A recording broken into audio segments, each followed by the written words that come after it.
Good morning and welcome to 3 Minutes on Markets and Money. It is, of course, Tuesday. That means it's technically speaking Tuesday. That blog post on our website right now talking about there's a lot of exuberance in the market. If you take a look at asset allocation, positioning, technical gauges, etc., they are all kind of in very overbought conditions right now.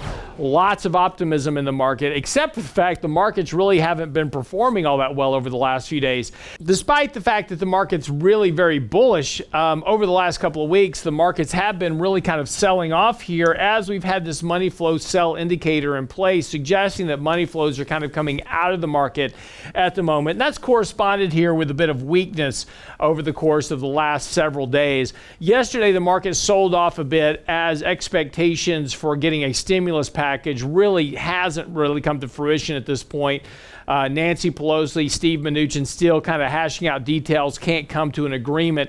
Doesn't look like we're going to get one. Again, markets are kind of pointing up this morning. But again, you know, this was what we saw yesterday, and the realization is likely by this afternoon we're not going to get any type of stimulus package. However, there is some bullish side to this because the 20-day moving average has now crossed above the 50-day moving average. That does provide a decent level of support just below the current level of the S&P. So downside risk is somewhat limited here, but we are forming a more important kind of wedge at this point of the market. And again, this kind of narrowing of the declining tops and rising bottoms suggests that the market is going to break out in one direction or the other. If the market can break out back to the upside, we're going to probably set new highs here over the course of the next month or so. A break to the downside is likely going to bring the 200-day moving average into focus. There's several things that could lead to that. First of all is that we do have a lot of exuberance in the market. Option speculation back to record levels. We've got a lot of speculative investing done in the markets at the moment.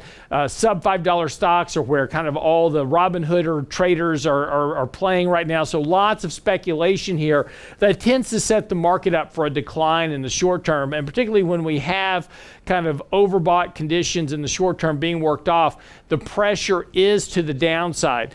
A contested election over the next couple of weeks, a victory that is really not clear for several days or several weeks, could certainly apply pressure to the markets to the downside. So watch this break right here of this 20-day, 50-day moving average. That is very, very important support for the markets in the short term. That will lead to a much bigger decline. So at the moment, there's not a whole lot of action that needs to be taken, but watch that support level because any break below that is something that you'll want to definitely pay attention to and take some risk off the table. I'm your host, Lance Roberts, for 3 Minutes of Markets and Money. We'll see you next time.